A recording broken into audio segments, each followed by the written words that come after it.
gonna swap out the wire spool on this Black & Decker Weed Eater.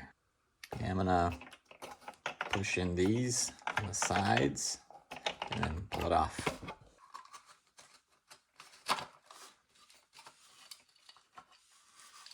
Okay, and the things I'm noticing is it's built so it has like this ratcheted design on one side. Sandwiched in between is a spring. And then you have the plastic cap. The replacement one I bought, I mean, it looks like you could reuse the cap and the spring, you know, and just get more line. But I got all three, so I'm gonna use, it looks like it actually puts the small end of the spring down. So I'm gonna try to see if I can get the small end of the spring on there.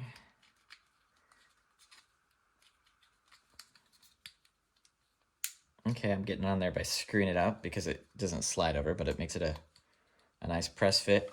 And then I'm gonna put this on with the ratchet side up. And I'm gonna free this string before I even put it in there.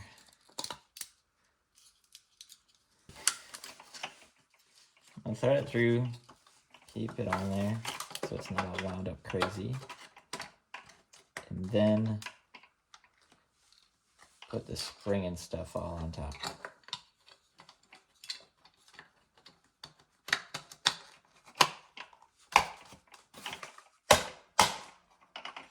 I think I had a nice YouTube comment. I don't know if it was meant to be nice the other day, which is like, it seems like you're making it up as you go along.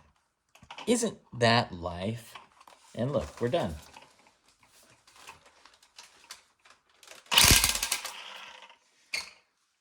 Time to go out and give it a try.